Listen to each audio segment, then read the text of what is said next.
I'm ready. All right. Ladies and gentlemen, welcome back to another edition of Saturday School. Yes, class is now in session with the People's Coach, Mark Bell.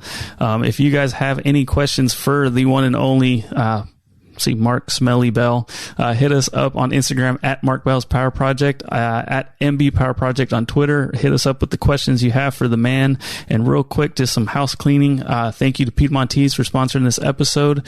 You guys know it's the absolute best beef in the universe. Higher protein, less fat, cooks faster. Don't know what they're doing to those cows over there, but I appreciate it. For more information, head over to Piedmontese.com. That's PIEDMONTESE.com. At checkout, enter promo code Power Project for 25% off your order and free shipping on any orders of $99 or more. A lot of people, sometimes they'll throw up a picture, it gets a lot of likes, and then they're now stuck because they can't post something else because they're afraid it's not gonna get as many likes. They'll even make a post and wait for the first couple minutes. Oh, it's not getting attention, I'm gonna take this back down. A lot of it comes from because people really seem to be doing things for everyone else. They care too much about what people think about them. You, on the other hand, I don't want to say you just totally don't care, but you will speak your mind. You will post what you want to post. So the question for today's Saturday School is, how do you stop caring about what other people think about you? I think probably the first thing is to think about yourself. And if you think about yourself, and that's where your focus is, you don't have to really be too concerned about what anybody else is doing. For example, let's just talk about lifting, as an example. If when I was young and just starting out, if I was concerned about what people my age are doing, or people that are in their 30s are doing when it comes to strength, I'd be super upset. I even think about that often. Like, man, what if Instagram was around when I was a kid? Like, I don't think that would be great, because I would be seeing these, these amazing bodies and these amazing feats of strength and stuff. And I don't know. I don't know what I would think about. I don't know what I would think about that. But as a kid, for me, there was not really that much comparison going on. Although, in a family, in a large family, there's some comparisons that go on, but they're usually kind of healthy. Like I'm like 11 or something, and my cousin Steven is like 13 or 14, or probably 14 or 15. And I can kind of make sense of, okay, yeah, he's faster than me. Like when we run, he's faster than me. Of course, he's taller than me. He's older. They're fairly healthy comparisons, but I don't have like access to millions of people to compare myself to. And I think that's what's going on with social media, is you have the ability to constantly compare yourself. I mean, it's as if you're just at a never-ending trough where not only are there people to your left and people to your right at this trough, there's people directly across from you as well. And, if you've never been in a lineup like that, peeing at a 49ers game, everyone's got their wieners out. You don't want to end up in those situations, because who cares what the guy next to you has? It doesn't have anything to do with you. You can't. It doesn't really benefit you in any way. And same thing with what the neighbor has, or same thing with, anything that anybody else has. It's the only benefit something could potentially have for you is if you can acquire more knowledge from that person. So if you can communicate with that person, let's say that you see. Let's say that you're into photography and you see someone's just always killing it every day. You're like, holy crap, I can't handle it anymore. I can't stop seeing this guy's images, man. How does he have one up on me all the time? Well, how about you DM the guy? How about you go sliding into the DMs and say, hey, man, I'm curious, as to, how you're able to execute and how you're able to do this stuff. Because I would love to, buy you a cup of coffee one day, or take you out to lunch or something, because I would love to learn more about this, or get on a Zoom call. How easy is that to do nowadays, right? you have a lot of options when it comes to these kinds of things. It's specifically, how to not care about what other people do. There's books on it. There's a book it's called The Subtle Art of Not Giving a Fuck. And that might be a book to look into. There's some really good stuff in there. Mark Mason, I believe the guy's name is. You check out that book. There's also another book called Atomic Habits, and I know that they're quite different from each other, but having good habits can help a lot too, because part of you not worrying too much about what somebody else is saying to you is very much etched deep in your own happiness. And not being happy, feeling behind, having anxiety, these are all things that if you have anxiety because you're behind, you can get rid of that simply by being ahead, simply by working towards being ahead. But you'll also have to get a better grasp on your anxiety as well as have better habits, because if you have better habits, then you might just be moving faster and you still might have anxiety over the same old thing. You're going to have to figure out a way to get fulfillment from the things that you do. Like the things that you do, they really need to be things that are like truly fulfilling. They really need to like fill you up. I was at super training today, and one of the guys was, I want people to, when I mention something, I own my own gym, I have my own podcast, I have my own this, I have my own that. I don't want you to ever think too much into that. I don't want you to think that, I don't have that, so I can't I don't have access to what Mark's talking about, because it's definitely not true. But I was at super training today, and one of the guys was deadlifting, and I complimented him a lot. He's one of the guys that hangs out with Hottie. I'm forgetting his name at the moment, but this guy's lost 140 pounds or 200 pounds or something like that. He comes in sometimes with his son, and he's in there deadlifting, and he's pulling 315 against some bands, and he's lifting like a savage, and he's lifting it really effortlessly, and it's these great lifts, and I kind of took a step back, and I'm like, oh yeah, no, that's just okay. That's the same guy that I remember from a few weeks ago, because I haven't been at the gym for a few weeks. And I go, dude, I said, you look awesome. Like what? I'm like, you put on a bunch of weight, right? And he's like, yeah. And he's like, yeah. He's like, I put on some muscle. Well, this guy lost so much weight that he kind of had that melted candle look that I talk about all the time. He just looked like he was, disappearing into no man's land. And then he recognized, hey, I want to, gain some size again, gain some muscle. So he and I just shot the shit about that for just a second. But then he looked me in the eye, and which a bunch of other people have done at super training as well. And he said, hey, and he could kind of tell he was like welting up. He's like, it means the world to me that you open this place back up. He's like, thank you so much. Because we opened the gym up a couple weeks ago because fuck Gavin Newsom, right? We're trying to make people happy over here. We're trying to get back to work. And so those kind of things are like, that makes my work so much more fulfilling, and think about what he's doing. He's lifting. It means that much to him. Obviously, it's fulfilling. It's going to be rare that Instagram's going to give you that feeling. It can here and there. Someone could hit you up and say, Andrew, the post you made the other day, man, it was right on. Hit me at the right time. I needed that. Thank you. But is that all you're using Instagram for? Is that all you're using social media for? It's not. I think we're looking for the negative. I don't know why we're like that, but we just are. I think it's, Joe Rogan has talked about this before. I think, error correction is where knowledge comes from. And so correcting something wrong is how we learn. It's literally how we learn. And so we're looking for something to be wrong.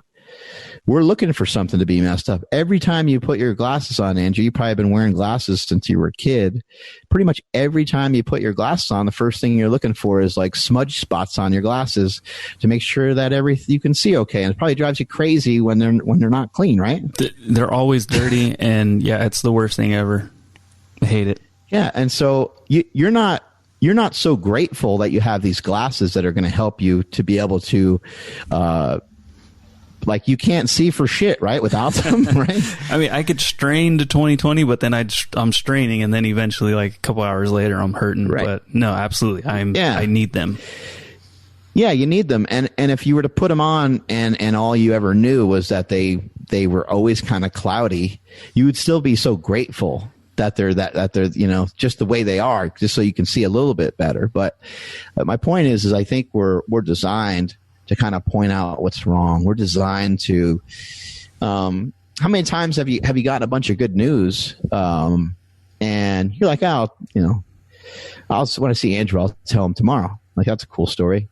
But if it was negative, if it was like, hey, did you hear about what happened with CrossFit? Did you hear what's going down with Greg Glassman? There's some, for people that don't know, there's some stuff circulating around Twitter about Greg Glassman, and people are de-affiliating with CrossFit and all kinds of madness going on. Mm-hmm. Anyway, you get the point. Is like, for some reason, we're quick to like nudge each other. Like, hey, did you hear about this? Did you hear about that? Hey, did you hear so-and-so's getting divorced? That's the biggest one. You never nudge somebody and say, hey, did you hear that they're still married?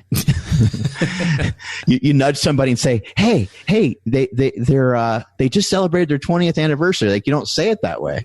You only nudge somebody and announce it that way. And it's almost like, for some reason, we're sick people. We're half happy about, I don't know why, and I know some people are going to think I'm crazy for saying this kind of stuff, but I think I'm just being honest. I think this is what we do. We find these errors, and we're going to point them out all the time. And so for that reason, and everybody hates this advice, but you have to be really, really careful with social media, because if we're talking about, how do you deal with how other people think about you? How do you deal with what other people say about you? It's all social media based, because other than random acts of like hate crime and somebody outwardly saying something to you completely random on the street, it's extremely rare for anything like that to ever happen. And like, you're not in public, and someone's not going to say something to you that they would say online.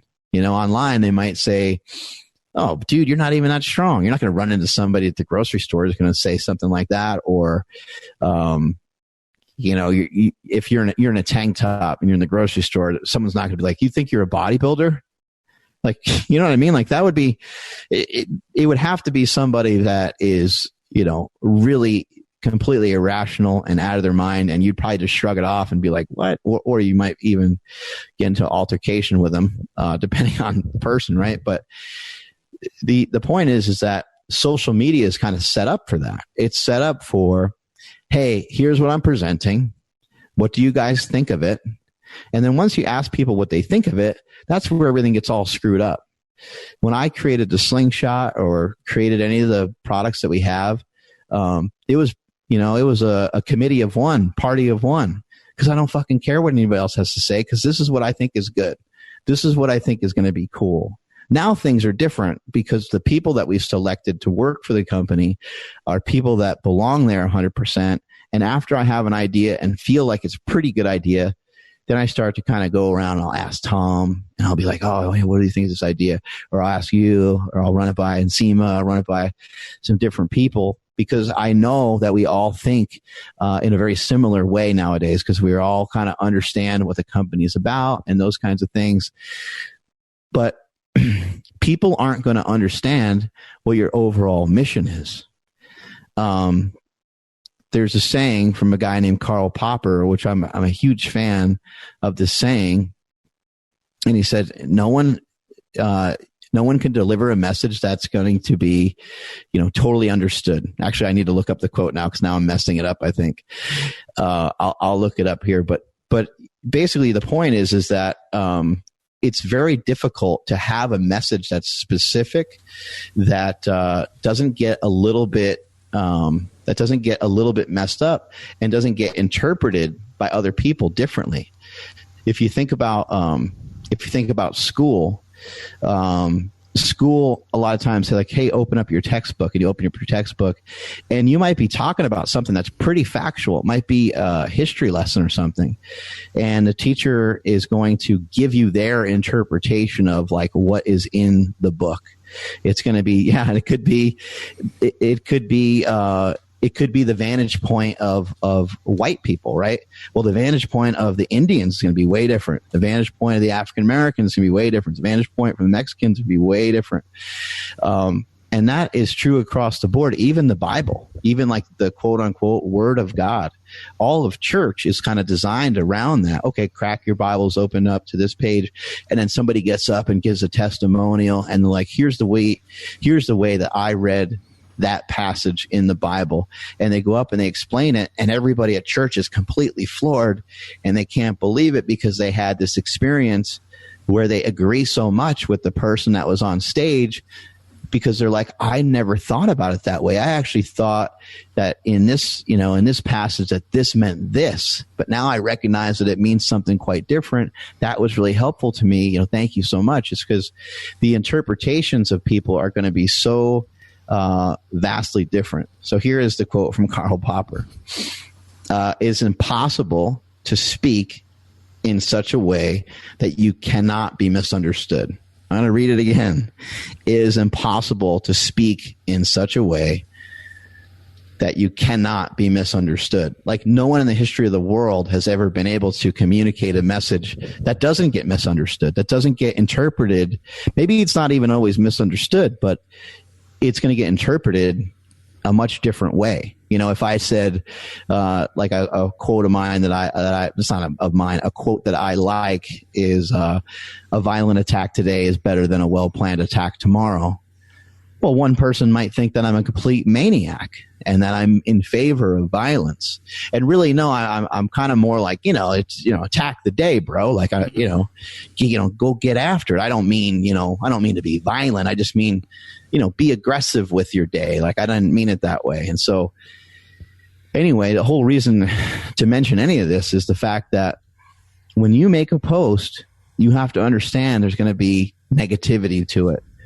You can't make a post and have it be absent of negativity. It's part of what's going on out there today. There's not, unless, you could turn off the comments, but like, who does that? You even have the option to turn off the comments. You can turn off the comments on every, I think on every post if you wanted to, but I don't really see people doing that very often. Do you? No, I don't. And it's funny because like I had wanted to do one the other day when it was, I did a post for my wedding. I just wanted to post it. I don't know. It felt like, again, I was thinking about other people before I even posted it because I wanted to post it, but I didn't want it to come off like, oh, shut up. Like, we know you're in love. But like, it was such an awesome like post. And like, I really, thought that the video did really well. And I almost turned off the comments on that one just to be like, no, this is just us to like mark today's date as, our wedding date. And that's all I want. Like, if you want to congratulate me, you guys can, you guys have my number, whatever. But I was like, nah, that's kind of almost the opposite of what I actually was trying to get across, because I think that would have looked even worse. And then of course it turned out all the, people close to me commented and, everyone gave me love, but I would imagine at some point I would like to use the comment section or turn off that. I have a couple of creative ways I want to use it for the Power Project actually, but yeah, no, I've never really utilized it. Picture that you and Stephanie, in the next couple of weeks, you end up getting the home that you really love, that you're really super, you get a sick picture, and some people's interpretation of that is that you're showing off. Other people are like, oh my God, dude, congratulations. Like, that's so cool. I know that you guys were working towards that. I think I saw your wife, talking about, you guys changing things financially and getting out of debt and different things like that. It's like, someone's going to be like, hey, but someone who maybe hasn't figured that out, someone who's in just a different place, they're, still renting an apartment that they're not too pumped about. What's their, they see it, it just makes them feel like crap. And you're not, your intention was completely opposite of that. You're like, this feels good. I think this is cool. I think this is relevant. My wife looks beautiful in the picture. I'm going to post it. Then you post it and people have these comments that just go real sideways. And they're like, hey, what about when you did SARMs and your wife's boobs are hanging out? And like, you're just like, wait, what happened here? I posted a photo of our home. I thought it looked good. My wife does look cute. I thought that was cool. And everyone hates everything about the picture. I'm just going to go jump off a bridge. You're like, what the hell happened? Yeah. How did this happen? I'm not trying to hurt anybody. Yeah, things can spiral out of control really quick on social media. And now everyone's going to go searching for my wife's Instagram. Now you said her boob was hanging out. So, hey, you never know. Yeah, that's you gotta awesome. Be careful. But I mean, that shows how crazy social media can be. If your intention is to just post like a happy moment, like a true genuine thing, not like an IG like flossing post, like just like this one moment, so happy, but it can easily just slide way out of control.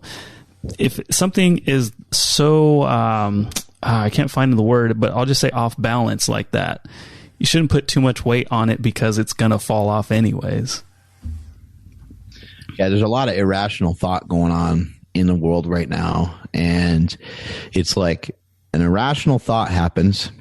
It causes your feelings to pop out. And then another irrational thought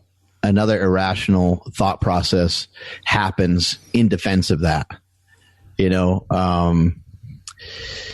I say something that offends you, you get triggered, and then now you're trying to hurt me back.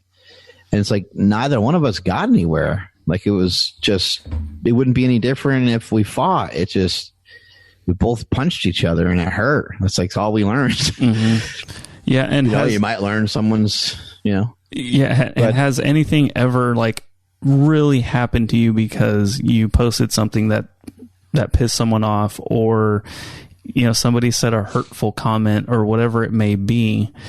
Has there ever been an incident where you like, oh shit, I guess I shouldn't have done that, or my thoughts of this upsetting somebody came true and maybe I should not do that anymore? You know, I would say that your words matter. They matter, and they shouldn't matter as much as they do, but they do matter a lot. And yeah, I definitely have had not so much posts. This is pre-social media, just some banter with some friends back and forth where it was like, I just learned that it wouldn't be any different than stuff where you're just shooting the shit amongst each other when you're kids, you know. But I said some stuff and then it like would offend somebody, and then it just like a lot of hurt feelings and a lot of weird animosity, and people like, you know, oh, he said this about you. And it's like, I probably just shouldn't have, you know, done that thing or whatever. Yeah, these things have a massive impact on people. And social media is weird because I think you're always kind of like waiting for the really good thing to happen. And really, like, I looked at, I deleted my Instagram just the other day because I was like, and I've done this before, but I think I'm gone. It's still being operated and we still have people helping with it and stuff. I haven't run it in months anyway, but I got rid of my Instagram. I looked at a post from Jeremy Buendia, and there was so much, you know, regardless of what you think of Jeremy Buendia, I don't care what you think about him. Maybe you don't like him. Maybe, you know, maybe you think he's an a-hole or whatever. That's fine. But I read a bunch of the comments and I was like, I shouldn't be reading these. And then at the same time, I was like, you know what? No, read them all. Like, just sit here, just sit in it and read them all. And then, you dumbass, when you're done reading these, I want you to explain to Andrew. I want you to explain to your friends. I want you to explain to your family members how any of this could be utilized and how this could be something that could be potentially considered being productive in any way at all. How could you explain it? How could I go and explain to Jake, I just read 175 comments one comment was worse than the other. These comments, after a while, they started to kind of chew at me, and I'm not a very, emotional person. How just what I talk about often is how to get better, And so when I was thinking about it, I'm like, there's nothing here for me. There's not anything to get better.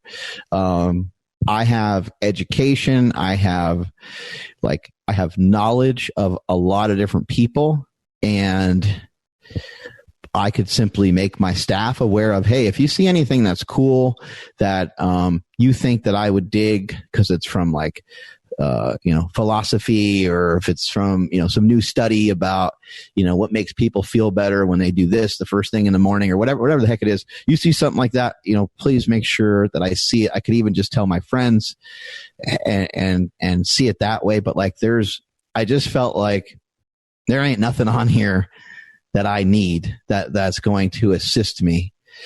And I think social media is being really, really damaging. And we're going to have some people on the podcast coming up to talk about how damaging social media is. We have a guy that we're working on right now. He used to work for Google, and he just took off. He was like, I'm out. I just can't, I'm not doing this shit. It's interesting because he's a pretty big player in the whole thing. And he's one of the guys who sort of directed some things to go in a certain direction. And then he's like, whoa, wait a second. No. I didn't mean for it to end up, heading in this direction like this. And he really wanted to kind of pump the brakes, and he wanted to implement some more things that he felt were ethical to try to, to slow down this machine of what they're doing, because so much of it plays into the chemicals in your brain, are getting hit every single time. The dopamine's getting hit when you see the likes, the dopamine's getting hit, and you're getting hit in both directions. Sometimes you're feeling great, sometimes you're feeling bad, sometimes you're feeling great, and you keep checking it and checking it and checking it. If you remember the end of the Social Networking movie, the end of the Facebook movie, he just keeps trying to refresh his page over and over again to see if that girl says something to him.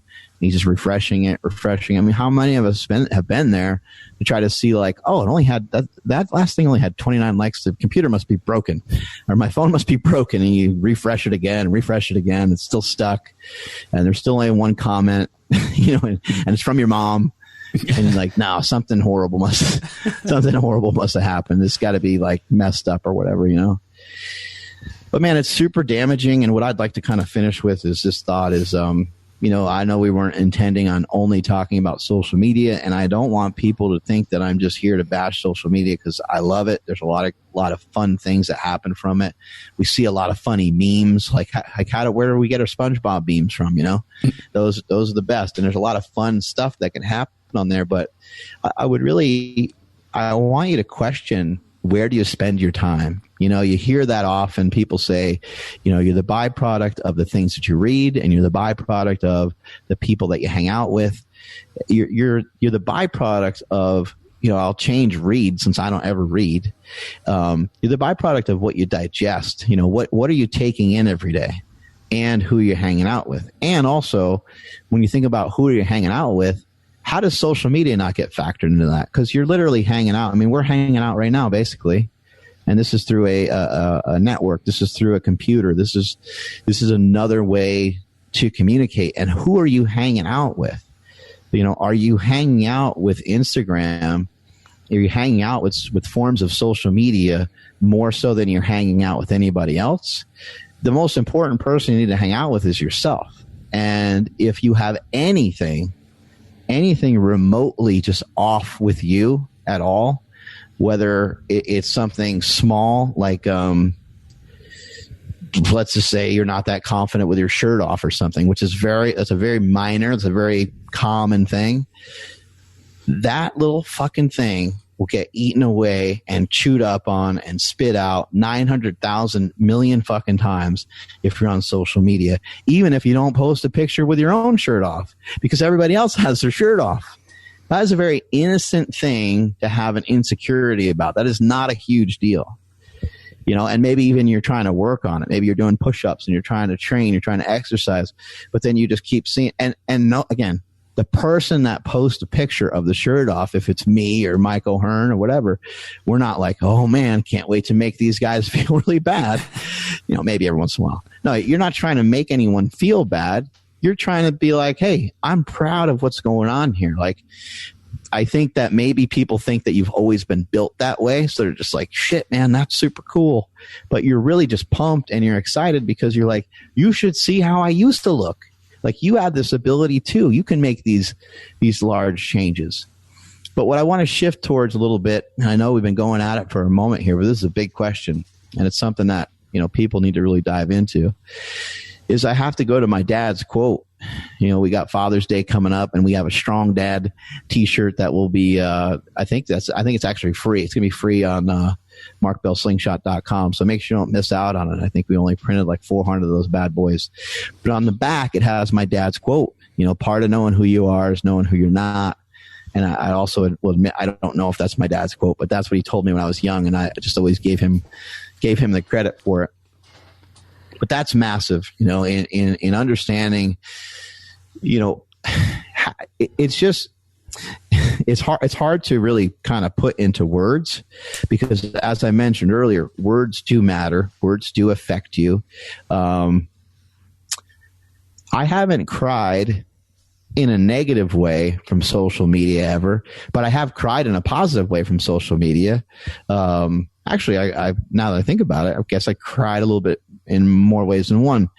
I've seen emotional content on there, or things I viewed as being emotional, from like military. I've viewed stuff on there that I thought was compassionate, and I got caught up in it, and I cried from it. But for the most part, some stuff has been tears of like rejoice or being proud of something that somebody did. Like, we've had some really crazy comments come in about what we do on this podcast. I've had people tell me they get off of like crack cocaine or heroin or like all kinds of wild stories. And sometimes you're reading those stories, you can't help but kind of envision yourself being in those shoes and having just that one person that says that one darn thing that finally gets you heading in the right direction and makes you feel really good. But, it's for the most part, a lot of the stuff that you see is pretty negative. We don't really have a lot of stuff that's super positive when it comes to social media. And I think the best way to play social media is to understand that it's a game, and you need to really try to play the game. You need to understand it's an infinite game. There's no end. So that makes it difficult, because like, what's the goal? Oh, I want to have more followers. Why do you have more followers? Well, I want to help more people. Well, everyone kind of said, okay, really? You want to help more people, but why do you keep getting stuck on anytime anybody makes a bad comment? Because if you're going to help a lot of people, you're going to take a lot of criticism. And the more people that you help, the more criticized you're going to be. Walt Disney, like people like that, Elon Musk, those people are under fire all the time. Joe Rogan's getting blasted left and right nonstop. Joe Rogan can't say what he thinks anymore. Yeah, he can't really. He's pretty strong, Joe Rogan. We all have to give him credit. He still speaks his mind pretty good, but you're not going to really talk. I don't think you'll hear about who he's going to like vote for and these different things. I think it's at this time, it's just so toxic because people get so wound up in it. But it's been super helpful to me over the years to embrace this quote.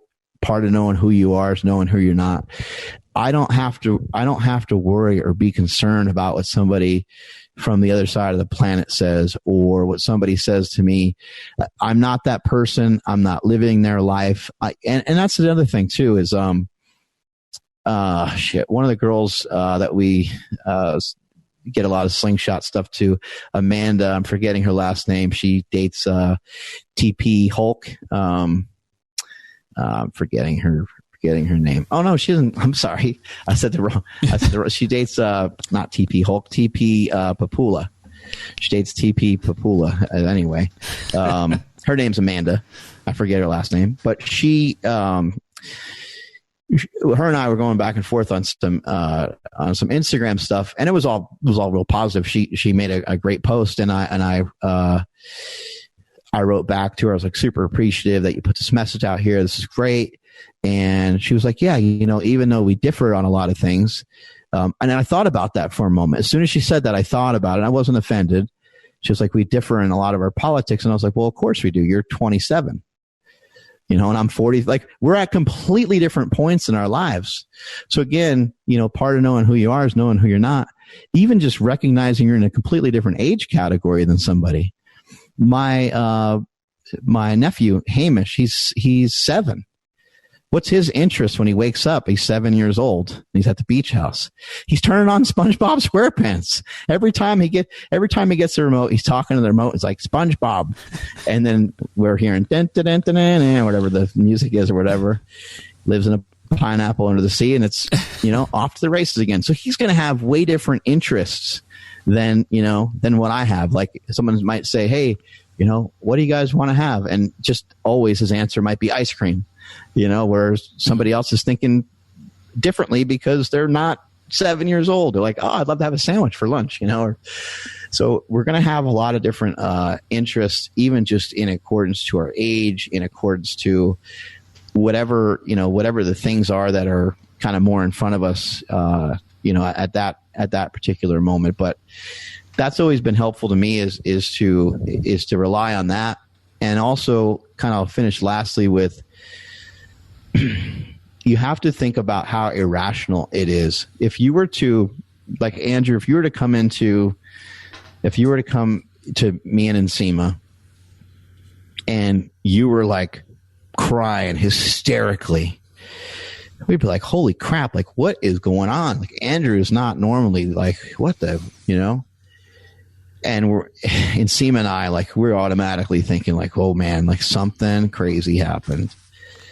I barely even want to ask him about it. And we ask you, and you wipe your eyes off and wipe the snot off your face.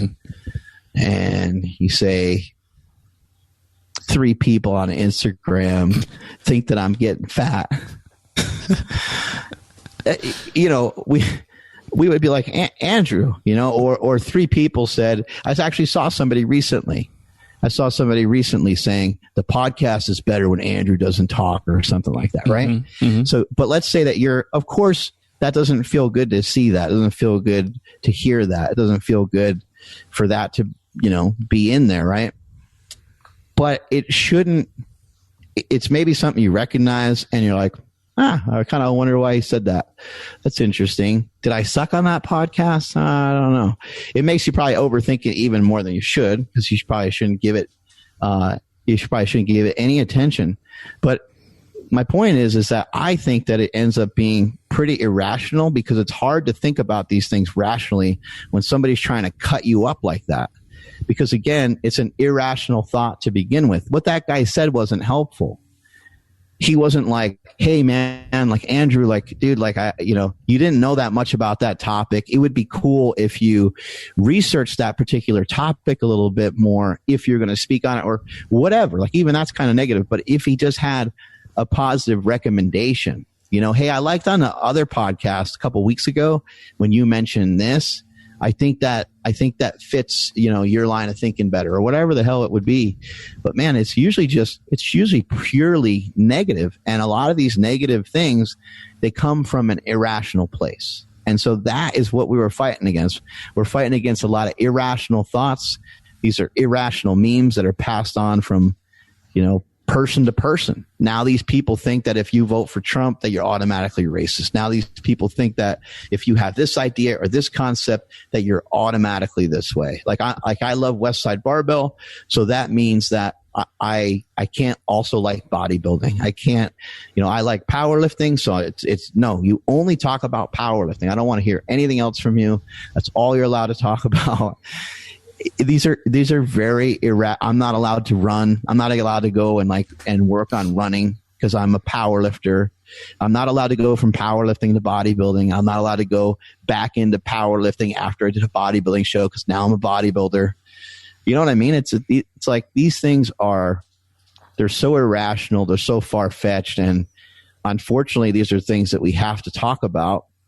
But if I was to go to my wife and mention, and you know, her and I talk about social media all the time, but if I was to say, hey, you know, honey, I just don't feel great today because I made a post and like all these people, man, they were super negative to me. Well, she would be able to apply rational thought to that in 1 second. Well, not 1 second, in 30 seconds, because she's not in the experience. She's not in the moment. But I was in the moment. I was in the experience. I was getting drowned out by it. I was looking directly, staring into my phone. And I was really thinking about those thoughts. And I was like, why did that person say that? Then I read the next thing and it confirms what the person before that said it. Holy crap. Am I really that way? Wow, this really sucks. Man, I really am that way. And just a small conversation of, you know, this happens a lot in powerlifting. You know, you would do a powerlifting meet and you would mess up, maybe bomb out on the bench press, and you think that everything that you're doing is wrong. You know, you think that everything you're doing is completely wrong.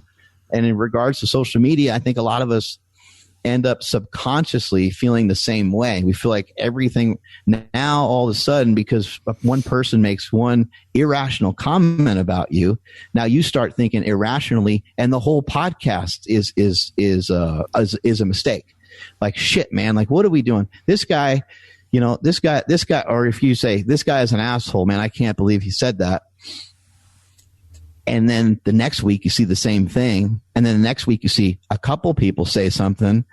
And now you're like, yeah, man, like we should probably do something. And then you see another podcast has like different microphones, or they're talking about different topics, and now your mind is racing. You're like, we got to go after all this other shit.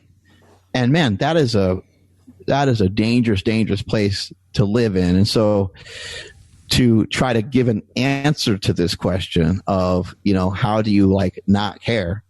I think that anyone says that they don't care, I think they're lying to themselves. I think that you can arm yourself with a lot of different things that can help you and can assist you through some of this stuff. But if you're somebody that really has an issue with it, I think that I don't think there's any other way out of it. I think you need to delete, not your account necessarily. I think you need to remove social media from your phone for a little while as a tester. Give yourself, let's just say, I'll just call it a 7-day challenge. Mark Bell's Saturday School 7-day challenge, right? Saturday 7 is the hashtag. There we go. Just dump it, man. Dump some of your social for a while. And how can we have a hashtag when you're dumping your social media? That's the real question. I guess I didn't think that one through all the way. But anyway, you see my point here is that it would be a good idea to investigate just what would that look like for you if you got rid of it. Did you feel better? Did you feel worse? But you know, they recommend to people that are bipolar, or people that are really coming off of a really strong set of circumstances. Somebody's just came off of a divorce. A good doctor in these situations with someone who's like bipolar or something, they'll say, let's say it's you, Andrew, and they'll say, Andrew, you know, while you're coming to me for therapy, we got to give this some time. And I know you said you just came out of another relationship, but it's actually good timing, because I would love for you not to be in a relationship right now, because you're having a hard time being in a relationship with yourself. And that's why you're here. And here's, you know, let's have some open dialogue about how you feel and all this stuff. Once we get you right, then you can explore. And if you meet somebody, then that's cool. But let's just not actively try to meet people. So have you not try to actively meet somebody, because you need to work on yourself. I feel that social media is the same way. I feel a lot of people aren't prepared for it. They're just jumping into it, and it's a game that just is never ending. So be really careful of it, and just what would it be like just delete the damn thing, see if you can make it through 7 days. I deleted mine probably about 4 or 5 days ago. We'll see how many days I make it, but I've deleted it in the past, and it was much to my my benefit. I'm not saying you need to get rid of it forever. Maybe get rid of it for a period of time. Maybe you start to feel better. Maybe you recognize certain things about yourself, and maybe you're able to go back to it. When you go back to it, hopefully you'll be stronger. Boom. There you go, peeps. That will conclude this class session of Mark Bell's Saturday School.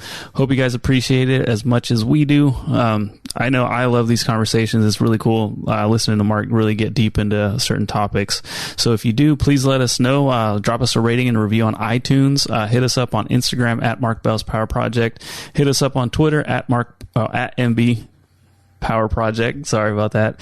And hit us up with your questions too. Like I said in the previous episode, the comment section on these Saturday School videos are being highly underutilized.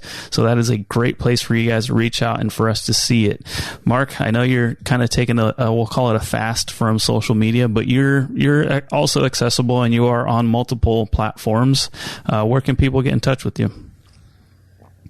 I'm at Mark Smelly Bell on Instagram and Twitter. I actually still am running my Twitter, but I'll see it if you make enough noise. I'll end up seeing it because somebody will show me the way. Lastly, in finishing, I just want to sum up and give you guys something very tangible. And I've talked about this many times on the podcast before, but I want you to understand that nobody can make you feel any type of way. There's no comment from any type of person that can sway you or make you feel a certain type of way. There's nothing, you hear people saying getting triggered. Getting triggered is if you're someone that has gotten triggered or you get triggered, don't get triggered anymore, because getting triggered it should be a thing of the past. People should just, if you hear what I'm saying right now, you should not be able to get triggered, or it should be very, very difficult, because getting triggered is an irrational response to something that somebody said that probably is already starting out as irrational. No one has control over your feelings. You have control over the things that you hear, or you don't have control over the things that you hear. We don't always have control over the things that pop into our head and our thoughts, but we have control over how we think about those thoughts and how we place them with other things. Do you need to put your thoughts? Do you need to bundle your thoughts together with your feelings? You don't. You don't. Your thoughts don't always need to be attached to a feeling. So if somebody says you're fat, you don't have to register that as sadness. There's nothing in our history. There's nothing in your DNA. There's no law. There's no rule that says that you have to pair those things together. So I want you guys to think about that. You are in complete control over how you feel. Your thoughts are a weird thing, and it's a very deep discussion, because your thoughts are always going. Your mind is never on pause. Your mind never slows down. It's always thinking. It's always thinking. And you can't control some of those thoughts that pop in your head. You can't unhear. You can't unsee some of the things that you hear, some of the things that you see. But you can have a filtering system. You can have it filter through your head. You can have it filter through your mind. And when it comes out the other side, it could be a little cleaner. It could be a little smoother, so you can understand it a little bit better, so that the next thing that you do isn't an irresponsible, irrational response where you're triggered about something. So just remember that you have total 100% control over your thoughts, over your feelings, over just about anything that you can think of. You can control a lot of that. Strength is never weakness. Weakness is never strength. Catch you all later.